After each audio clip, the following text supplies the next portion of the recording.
अगर मैं ये बोलूं कि हम 1947 में पीओके पाकिस्तान ऑक्युपाइड कश्मीर को ले सकते थे, पर हमारी बेवकूफ़ी की वजह से, ना समझे की वजह से पाकिस्तान के पास पाकिस्तान ऑक्युपाइड कश्मीर चला गया। अगर आपको लगता है नहीं हम पाकिस्तान ऑक्युपाइड कश्मीर उस समय पर नहीं ले सकते थे, तो कुछ समय तक इस वीडियो को जरूर देखिए। इस एपिसोड में हम ये भी बात करेंगे कि हम कैसे पीओके को इस समय पर वापस ले सकते हैं, और क्या वहाँ के लोग, पीओके के लोग खुद भारत में मिलना चाहते हैं या नहीं। ये आप सुनकर बहुत अजीब लगेगा, पर हाँ, पीओके के लोग भारत में मिलना चाहते हैं। तो थोड़ी सी स्टोरी को बैक लेके जाते हैं और स्टार्टिंग से शुरू करते हैं। 1947 में पाकिस्तान आजाद हुआ, सॉरी पाकिस्तान का जन्म हुआ, और प्रिंसली स्टेट को ये बोला गया कि या तो आप पाकिस्तान से मिलिए, या तो भारत से मिलिए, या तो फिर इंडिपेंडेंट रहिए। और उन प्रिंसली स्टेटों में एक स्टेट जम्मू कश्मीर भी था। तो तब के राजा, वहाँ के राजा हरि सिंह ने ये बोला कि हम इंडिपेंडेंट रहेंगे, हम ना पाकिस्तान में मिलेंगे ना भारत में मिलेंगे। और तब के जो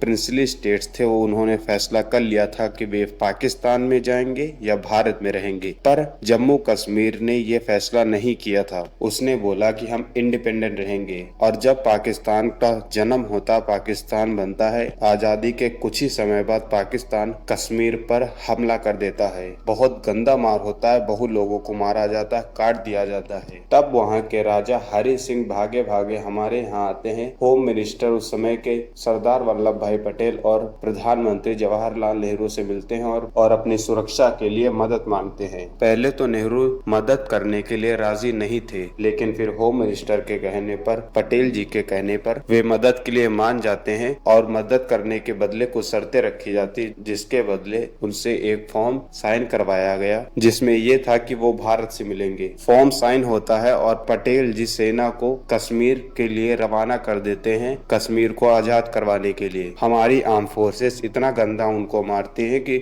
लगभग उनको पाकिस्तान वापस भेज दिया था। पर उसी के बीच में नेहरू जी यूएन चले जाते हैं, वहाँ अपना पाकिस्तान का मुद्दा रखते हैं कि वहाँ के राजा ने ये हमारे साथ एग्रीमेंट किया है, वे कश्मीर को वापस भारत में मिलाना चाहते हैं। और यही जवाहरलाल नेहरू की सबसे बड़ी गलती थी। अगर वो कश्मीर का मुद्दा यूएन में ना उठाते तो हम उसी वक्त पाकिस्तान ऑक्युपाइड कश्मीर, जिसे आज पीओके बोला जाता है, पाकिस्तान ऑक्युपाइड कश्मीर को वापस ले लेते। बस हमारी आर्मी को कुछ समय और देना था, वो कश्मीर क्या पूरा का पूरा लाहौर वापस मिला लेते। फिर कश्मीर का मुद्दा यूएन में जाता है और काफी समय तक वहाँ पर घूमता रहता है, उस पर कोई जजमेंट, कोई डिसीजन नहीं लिया जाता। और काफी समय बाद उस चीज पर डिसीजन आता है और ये निकल कर आता है कि वहाँ की पब्लिक ये डिसाइड करेगी कि उनको किस साइड जाना है, पाकिस्तान में रहना है या फिर हिंदुस्तान में रहना है। और जैसा कि आपको पता ही होगा कि पाकिस्तान और भारत का बंटवारा हुआ था सिर्फ धर्म के नाम पर। उस समय के कुछ दोगले मुसलमानों ने पाकिस्तान की मांग रखी थी, जिसकी वजह से पाकिस्तान का जन्म हुआ। और पीओके में जो मैक्सिमम लोग थे वो मुस्लिम ही थे, इसीलिए उन्होंने पाकिस्तान जाना ज्यादा सही समझा। अब क्या आपको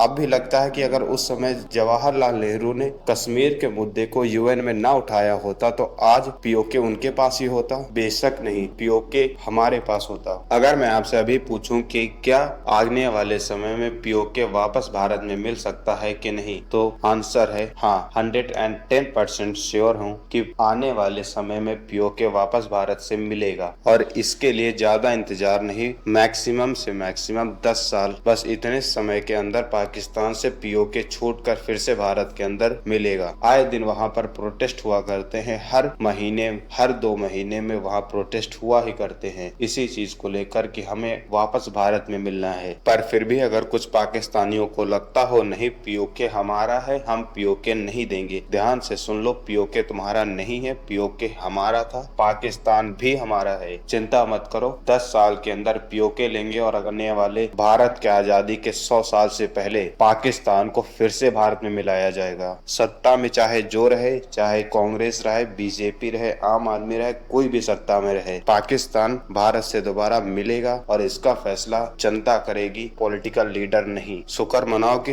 हमारे यहाँ डेमोक्रेसी है, तुम्हारे यहाँ की तरह डिक्टेटरशिप नहीं है, वरना कब का पाकिस्तान फिर से भारत में मिला दिया गया होता। अब हो सकता है आप लोगों के दिमाग में ये हो कि कैसे पाकिस्तान ऑक्युपाइड कश्मीर को हम भारत में मिलाएंगे। तो देखिए, अगर हम अभी मिलिट्री का यूज करते हैं तो हमारी ग्रोइंग इकोनॉमी है, जिसकी वजह से हो सकता है हमारे ऊपर सैंक्शंस लग लग जाएं। और किसी भी ग्रोइंग इकोनॉमी के लिए सैंक्शंस कितना गंदा चीज है ये आप भली भांति समझते हैं। तो फोर्सफुली मिलिट्री के दम पर हम पीओके को वापस तो नहीं ले सकते, फिलहाल अभी तो नहीं ले सकते, पर आगे का बताया नहीं जा सकता। और दूसरा तरीका है शांति से बैठकर देखना, क्योंकि पाकिस्तान में प्रोटेस्ट हो रहे हैं सिर्फ भारत में मिलने के लिए, क्योंकि वहाँ के जो लोग हैं वो महंगाई नहीं झेल पा रहे, टेररिस्ट नहीं झेल पा रहे, किसी चीज को भी झेल नहीं पा रहे। और वहीं पर सेकंड हैंड कश्मीर आज डेवलप हो रहा है और काफी तेजी से डेवलप हो रहा है। बस मात्र सिर्फ एक रिवोल्ट चाहिए, स्ट्रॉन्ग रिवोल्ट। पीओके में अगर एक स्ट्रॉन्ग रिवोल्ट हो जाए तो 110% पाकिस्तान पीओके से हाथ धो बैठेगा, पीओके फिर से भारत में मिलेगा। बस बात इतनी सी है, एक स्ट्रॉन्ग रिवोल्ट चाहिए वहां पर। अगर वहां के लोग ही विद्रोह करके भारत में मिलने की आशा करें तो पक्का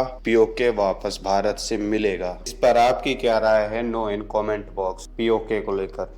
थैंक यू। जय हिंद।